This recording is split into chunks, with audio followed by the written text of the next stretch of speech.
Welcome to Land Academy. This is the Cash Flow from Land show, where we show you how to buy unwanted vacant land and sell it for more on the internet. I'm Steve Butala. I'm Jill DeWitt. We are your hosts. With over 15,000 completed transactions, we are the experts in this niche land flipping business. We hold a drawing to win a free property every month. Enter to win by reviewing this show on iTunes and downloading our free ebook at landacademy.com. All right, let's get this show started. Yes, Jack Butala here for Land Academy. Welcome to our Cash Flow from Land show. We show you how to buy property for half of what it's worth and resell it the next day. Great information and instruction from Jack, that's me. And inspiration from Jill, that's me. Jill, there's got to be some funny stuff you can start the show off with that's happened to us recently. Yes. I always have something funny. So I'm up at 4 this morning. I don't know why I'm up. I'm just like you live a crazy life, man. It's like normal for us, but other people, I think. It's kind of true. You know, that's a good thing to talk about on another show too. I mean, people probably look at us going, "What the heck is up with them?" That's what I think. No, I'm at 4 a.m. and I'm on the computer. And I'm working on our vacation home for the summer. And I'm sending out some emails and things. And I hear this sweeping. I'm like, what's this sweeping? Like it sounded like it was right out my door. You know, it was really kind of funny. Well, I didn't know this. But I get up and I go out on the balcony and I look down and there's a guy in a truck and they actually sweep the sand back on the beach. He's sweeping off the boardwalk. Like it's not a street sweeper. He's actually out there sweeping. Did you flash him? No, I didn't want to scare the guy because I was kind of like, somebody's out there, you know, and I thought he would be like, somebody's awake, somebody's watching me, you know, kind of thing. But yeah, there was an old guy out there sweeping. I'm just like, oh, that made me feel good. Jill and I, Jill booked a condo for us right on the beach in Manhattan Beach, California, over a month ago for about a week, and we've been here now for over a month. So, do you know what? That's funny enough, I guess. You know what I think. What's the biggest funny takeaway that you and I bought from that? We thought, oh yeah, you want to be on the Strand, and then we're like, yeah, no, being on the Strand's not all it's cracked up to be. There's sand in my gums. Yeah, I know. Oh, it's so funny. That's true. We roll a little differently. You were like, I don't like the sand. I'm like, oh yay, there's sand in my car. I like it. Anyway, in this episode, Jill and I talk about how you are stronger than you think. This is one of those shows where we talk a little bit about real estate and maybe some other philosophical stuff. Jill, great show today. Before we start, let's start with a question posted by one of our members on successplant.com, our free online community. Rob P. wrote, hey all, I'm a complete newbie and just getting into the process of preparing mailers while I continue to learn. Not sure this has been a topic yet, but I thought it'd be cool if everyone listed their best piece of advice if they had to pick one. Seeing how I have zero experience, I don't have much useful advice, but if I had to pick something on a more general note, it would be to take action. Far too often, like many, we'll spend far too much time in the research stage, end up never doing anything with it. That's why I am smartly using the learn as I go approach here. That's timely. That's perfect. We couldn't write better questions. That's really cool. You and cool. I couldn't sit down and dream up questions and write them better than this. Right. Rob, welcome to successplant.com and the family of land companies here, and soon to be Get There First, which is I guess this is our little verbal pre-launch to a company that Jill and I are launching to help people effectively flip houses and get listings the same way that we've been flipping land for years and years. So what's your advice, Jill, for Rob? What's your single piece of advice for someone who's completely starting new? We were all there once too. Don't be afraid. You know, pick up the phone, think about what you're going to say, make the call, just do it. I see a lot of people that get hung up on that. That's one. You know what? And I have two. My other one is don't start thinking about possible things way down the road. You know, don't start thinking about. Somebody said this in an interview. I don't mean to interrupt you, but somebody said this in an interview because it's part of my answer too. Let's not concentrate on step 7 right now. Yes. I mean, I didn't even say it. He said it, and he's exactly right. That's a great way to put it. Is that yours? Is that your thing? No, it was the guy that we interviewed yesterday. No. Is that your thing for Rob here? No. What is yours? Mine's going to take like a half hour. Oh. All right. Poor it's Jill's true. got a cough. No, I do have a little bit of a cough. No, but it's great. I had this woman, this ties into this too.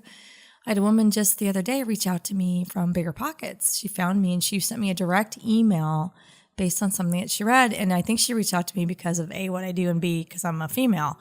So it was funny because she's asking all these questions that are way down the road. Do I need an LLC? Do I need this and that? And I'm like, yeah, that's what I said. Hold on. Let's figure out, let's get some money in the bank before you even think about where you need to put the money, and then we'll go from there. Don't think about the LLC. Don't get hung up on that stuff right now. You don't need to worry about that. The single number one biggest mistake I see new people make in our group and all over the internet and just at our talks and the whole thing is that everybody's got a deal. Everyone's looking at real estate. They're saying, hey, should I do this deal or not? And that's absolutely not the right place to start. I think you're setting yourself up to really fail at the first deal and then consequently not pursue it as a career. What you need to do is start with education. Don't even think about looking at perusing the MLS or driving for dollars or all the crazy stuff that you hear about on the internet. Get education first. Then get the tools that you need. This is step 2. Get the tools that you need to really succeed and get yourself to be part of a group, whether it's Land Academy or somewhere else, so that you can ask people questions all along the way. I had a consulting engagement yesterday on Skype for an hour that they were supposed to pay for. The people that interviewed me, it wasn't an interview. Somebody scheduled a $350 consulting 1 hour session with me on audio session on Skype. And at the end of the hour, I said, you know what? I'm not charging you guys for this because I think I learned more than you did. and I've got probably 25 years of experience flipping properties, almost 16,000 now. So, and those guys gave me some ideas and some great advice. Good. They're already our members too, and they're doing great. But that couldn't have gone any better. Cool. So awesome. So that's my answer. I hope Rob P. I hope you stick with it, man. Yes. And if you have any questions, let us know. Hey, if you have a question or you want to be on the show, call 800-725-8816. It's 800-725-8816. It's really early for Jill and I right now. It is. So the topic today is, are you stronger than you think? You are stronger than you think. Is it are you or you are? I think it's you are. Checking to see if you're awake. That's hilarious. Actually, I just read it wrong. Are you? I don't know. I'm not sure. You are stronger than you think. This is the meat of the show. That's actually funny. I kind of like your wording better. I want to write that book. Are you stronger than you think? So Jill and I came up with this topic, and here's why. Because I was thinking back about some stuff. We all have stuff that we went through. I don't care if it's starting a new career or, maybe it's a deal that just went sideways, a real estate deal. And you look back and it was at the time was the worst thing that could ever possibly have happened. Mm-hmm. And you're laughing about it now. Mm-hmm. So hopefully you're not going through something like that right now. But if you are, you're stronger than you think. Mm-hmm. That's the whole point of this. You just got to stick with it and reach out to the people that can help you with whatever it is and get through it. Mm-hmm. Right, Jill? You're great at this stuff. And what advice would you have for someone who's, I think back to my personal story because I had a monumental birthday, which I'm not going to say out loud, a few years ago, and boy, did I make some changes. I mean, we're talking, leaving a job. Midlife crisis? I think I had a female midlife crisis. I did. Wow, no one ever talks about female. Oh, girls do it too. Midlife crisis. Oh, yes. Oh, half the Corvettes on the planet get sold when men turn 40. No, girls have car things too. Oh yeah. Yeah, they do. Yeah, girls have. Oh, I want to hear all about this. So I left my job after 17 years, and I moved to a new city and changed my whole relationship status. All of that, and it all happened. What's really funny is it all happened in that 30 days of that birthday. You went nuts. I went nuts, man, and I never looked back. And it was funny because my friends are like, what is up with you and I should talk more often because I haven't really ever heard this story. Yeah. All my friends are like, a few of my friends are like, okay, you're crazy. And then I had a few friends are like, oh, I want to be you. And then and later on I realized, well, you know what? You can, if you've want to make some big life changes, you kind of can too. I had some friends that were just sitting there on the sidelines, just cheering me on, going, oh, I wish I had that in me, and it's so interesting that they feel that way. I didn't think I had it in me, I just did it. And I knew it was the right thing for me because I've told you this, that it just all fell into place. It's like when you say, Jack, that your career finds you. What if you start into something like investing and you find that you're really, really good in a certain niche? Just go with it. Don't second guess it. That would be your career finding you. I really believe that. I believe that these careers find you. Not. I mean, you start dabbling in whatever. Maybe it's a hobby, or you're horsing around in the middle of the night on the internet, and then all of a sudden it just hits you like a ton of bricks. We have a lot of members who say that. Man, you're right about that. It becomes I'll call it a healthy addiction. Yeah. Well, and I coach people and tell them, don't close any doors here, everybody. I want to be this kind of investor. That's all I want to do. Okay, that's great. So let's go on that path / however. Don't close any doors because you never know what. Never burn any bridges. Or just what might sing to you. You might go, I never really thought about it, but God, I'm sure I'm good at this over here. And everybody wants to pay me money to do this. So why don't I do that? Yeah, yeah. And it's something they hadn't thought about. Yeah. So, well, were you just a big mess during that whole period, or just happy, Jill? Oh my God, I was so happy. I was so strong. Jill, that's great. Oh my gosh, no, it's kind of funny. It wasn't. I wish there was a camera crew back then following you around. It was not a sad, painful time of my life at all. It was breaking free. You are amazing. Most people would drown themselves in God knows what during that kind of time, but you must have had a pretty good pre-thought process to it. It wasn't just reactionary, right? There were months that went into, you know what? There were months that this is a very good question, Jack. There were months no one that knows my name anymore. I don't know what it is. Jack. So. I don't even know what to call myself. So there, that I actually, I don't know. I thought about it. And then I snapped. And I just did it. Yeah. That's what happened. I just snapped. And I'm was there a trigger? Yeah, it was my birthday. Oh, okay. Yeah, I'm sure of it. I am sure it was my birthday. And I'm like, all right. And I'm like, I am confident that a lot of people in our group are probably here because of that too. They're like, I think that too. I'm making some big life changes. Yeah. I'm taking my life over. Yeah. I am done with this career. I want to be out of cubicle life. I want to be my own boss. I mean, I hear all kinds of stuff like that. So I think that's why a lot of people end up, in our world, that's what they're doing. I was talking to a member recently, and he said, I'm here because I just need $1,500 a month extra. That covers my mortgage, my insurance, and I'm not sure what else he said, and he's doing it. And I said, well, that's great. You're doing it. Why stop there? He's like, oh no, I'm not going to stop there, but that's what made me pull the trigger. Oh, got it. Just need to have that safety net. No, he wanted extra money every month. He didn't want to pay his own mortgage. Oh, that was it. So he just said, I'm just going to do that. And then he thought he'd be done. And now he's like, no, I'm not done. He just had a number in his head and he hit it. And then he was like, yeah, well, why stop here? Exactly. Gee, this works. Let me think about it. All right. Want to hear my story about how I know I'm stronger than I think I was? Yes, please. So around 2009 or 10, maybe 10 or 11. I'm not sure. A few years ago, we were the single largest seller on eBay for real estate, for land and houses and all kinds of stuff. And that market stopped overnight. So we had the acquisition machine, picture a freight train going at just about full speed. And the sales part of it stopped. And that was our only sales outlet. We never developed a website. We never developed any other, like we talk about now, you got to post it in 19 places and develop relationships and have an A-list and the whole thing, which we all have now, and it's thriving again. But my world was just about over. I mean, that was it. I thought that was it. I thought, first of all, I thought the whole thing was all too good to be true in the first place. But hey, the markets change.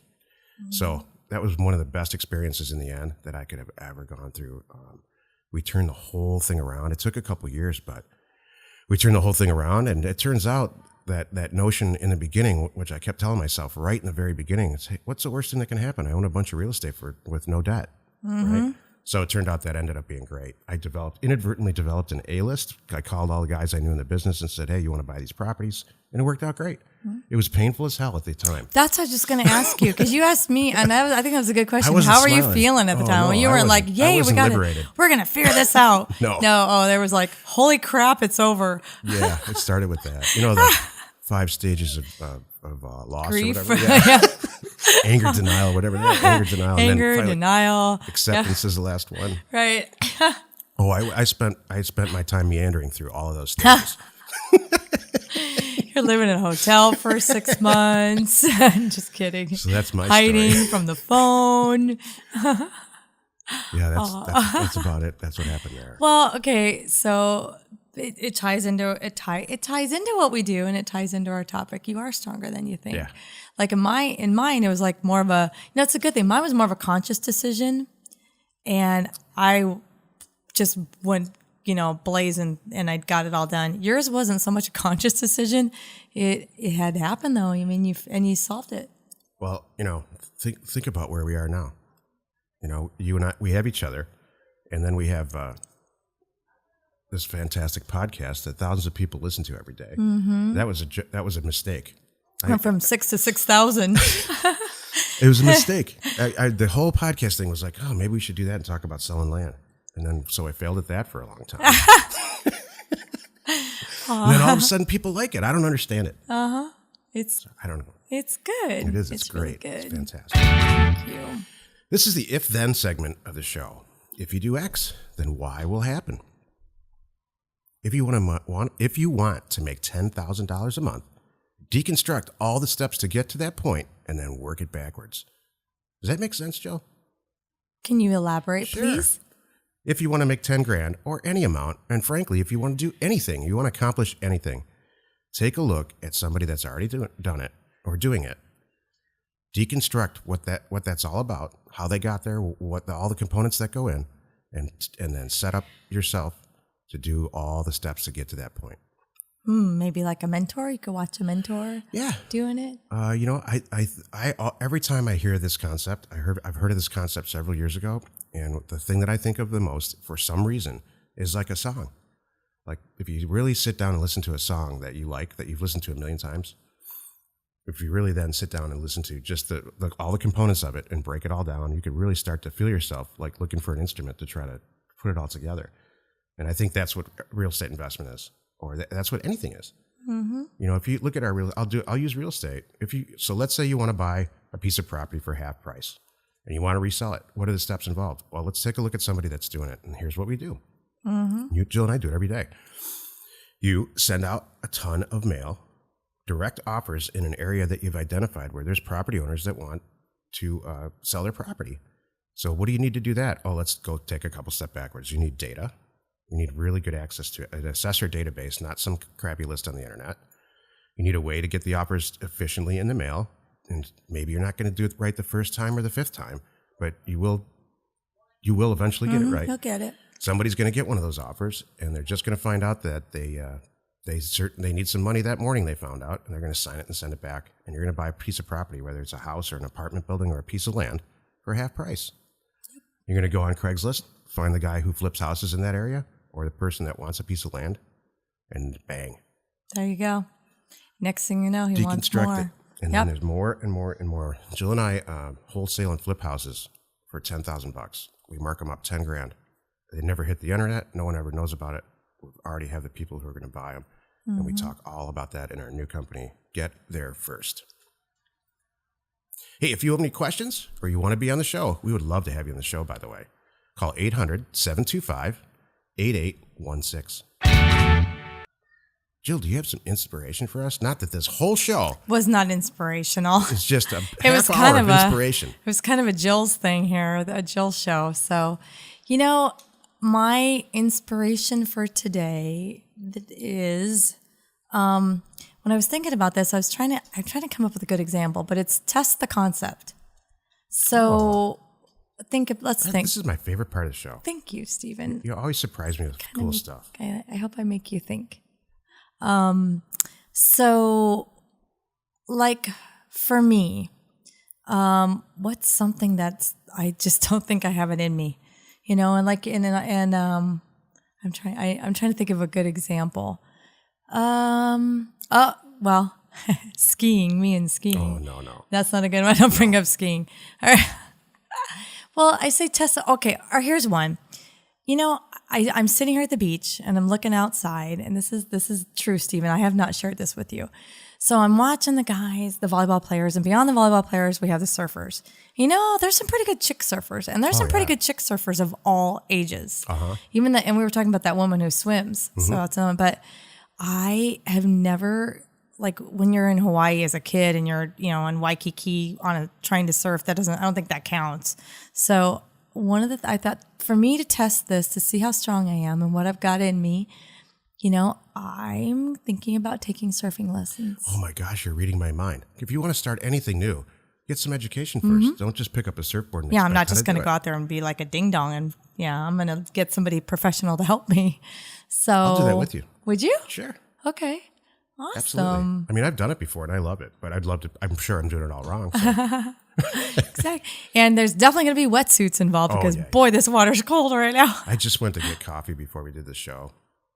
And, we're in this beach community where these people I'm convinced now they've completely figured this out. And I would like to be part of this permanently at some point soon.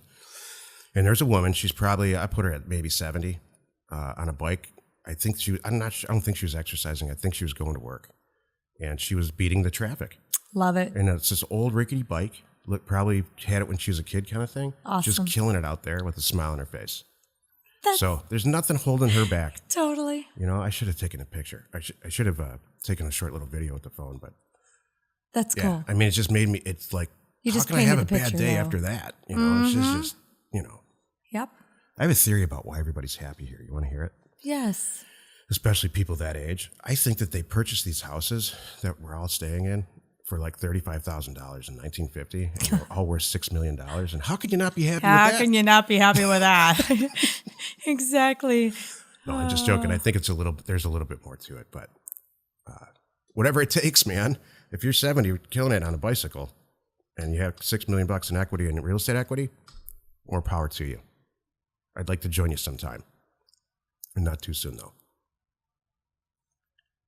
Join us in another episode where Jack and Jill discuss how to use information, that's me, and inspiration, that's me, to get just about anything you want. We use it every day to buy property for half of what it's worth and sell it immediately. Get there first. Good show, Jill. I'm sorry that you're hoarse. Oh, it doesn't. You're totally pulling it off. Thank you. I hope I have that Demi Moore kind of thing going on. You got a lot more than that going on. Thank you. So tell me about the lady on the bike. I think that is super cool. Yeah, how sometimes you just see some people once in a while, not very often, and it's just like, man, that person is like liquid inspiration, and we need to bottle it and film it and show everybody. Right. Maybe that's an unhealthy reaction for me to have. No, I want to share like stuff like that with everyone. That's my first response. After I get over it myself, I don't know if that's healthy. I think it's healthy. I think what's sweet about it is I'm sure she's going about her day. She has no idea that she's inspiring somebody. And if you stopped her and told her, I think she would be super flattered. Yeah, or she would mace me. Well, if I told her, she would be very flattered. That's what I mean. Well, we did that the other night. Remember that? The girl at the restaurant? Oh, I have to say this. Yeah. Or maybe I'll say it now. Remember the girl that waited on us and I told her, I was happy that she has a brain and she uses it. And you said, I can't say that, but you can. You can tell her. And it was okay coming from me. No, what I said was, I'm sure that you're on your way to someplace else. Right. And this is just a stop off. Yeah. And I think really she was concentrating on what she was doing because the place was packed. And she looked at me like, I don't think she heard me. All kinds of stuff. I didn't pull it off. She was flattered. Oh, really? I think she was flattered. Oh, yeah, because when we talked, she stopped and we talked for a minute, so it was all good. But I was just so impressed with her. I had to tell her. That's another inspiration. I'm going to use that another time. Here's a funny story, just along those lines, really quick. I bought a house in Detroit right after college, in an area of Detroit that it was up and coming at the time, and we did really well on it. But What I did, because I was just so new, I didn't know how it worked at all, and this is long before the internet. I went in this little neighborhood. It's called the Cabbage Patch on the east side of Detroit. It's as east as you can get against the lake. And I drove up and down the street and wrote down every single house that I saw with a sign in front of it. And I went to the real estate agent that we were working with and said, here's my list. These are top tier houses. There's second tier, and then there's last tier. And here's the ones we don't even want to look at all. And all the houses are different. So really different architecture and the whole thing. And she stopped and looked at me and said, whatever you choose to do for a living for the rest of your life, you're going to really exceed at it. Really? Yeah. Wow. How old were you again? I was 22 years old, probably 21. And you remember that? Yeah, because, when you're like this guy that asked a question today on the show, what the hell do I do? I'm brand new. I need some advice. I mean, when you get a compliment like that and you're trying to do, when you're starting out new and everything, you're like, can I surf or not? That's and cool. Somebody says, you know what? That's the best first day surfing I've seen in a long time. It really means something. I love it. That's awesome. So I appreciate that. Everybody should step up like that and tell people. Hey, let's go buy something for half price today and resell it. Jack and Jill, information and inspiration. We hold a drawing to win a free property every month. Enter to win by reviewing this show on iTunes and downloading our free ebook at landacademy.com. If you want to get involved or you need more information about our profitable, niche real estate operation, call 480-467-0359. You just might get Jill at the other end of the line. landacademy.com. You are not alone in your real estate ambition.